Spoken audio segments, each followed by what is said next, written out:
Edward Mordake. A name whispered in hushed tones, a name synonymous with tragedy and mystery. Born in the 19th century, Edward's life was a stark departure from the norm. He was an heir to nobility, yet he lived in seclusion. Handsome and charming, but forever marked by a cruel twist of fate. Edward bore a terrifying secret, a second face on the back of his head. Hidden from the world's gaze, this grotesque twin was a source of constant torment.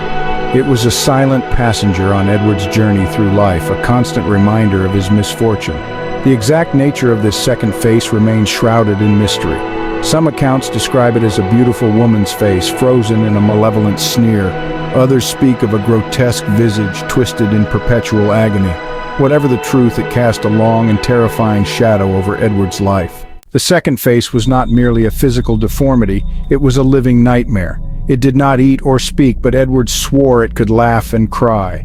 At night he lay awake, tormented by its whispers. The face, he claimed, spoke of things heard only in the darkest corners of hell.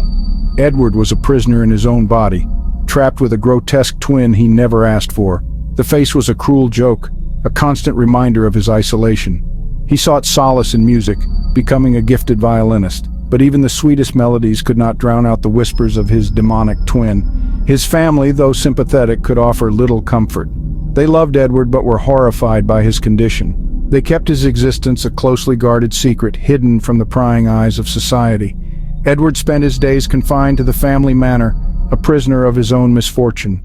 Despite his intelligence and talents, Edward was a recluse. He shunned human contact, fearing the horrified stares and whispers his condition evoked. He yearned for a normal life, to experience love and companionship. But his second face was an insurmountable barrier, a cruel reminder of his otherness.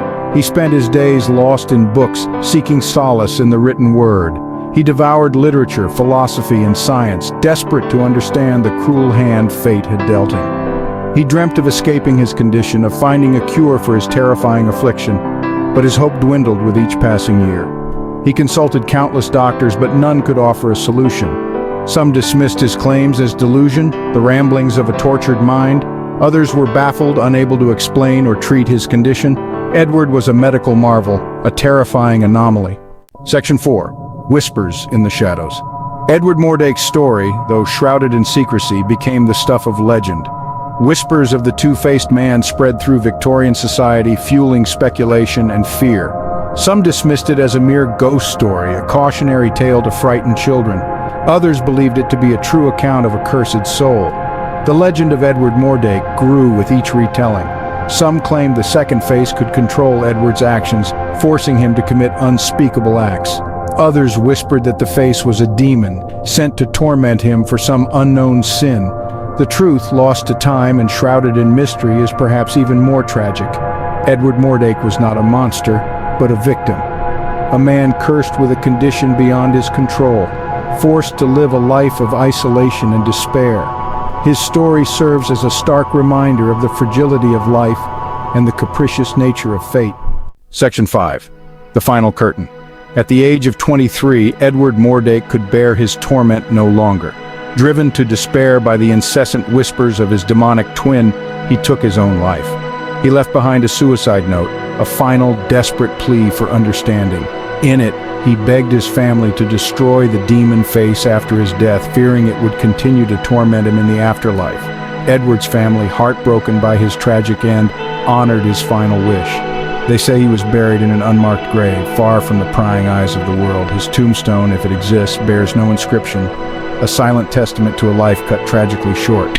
With Edward's death, the whispers subsided, but the legend lived on. His story became a cautionary tale, a reminder of the darkness that can lurk beneath even the most beautiful exterior.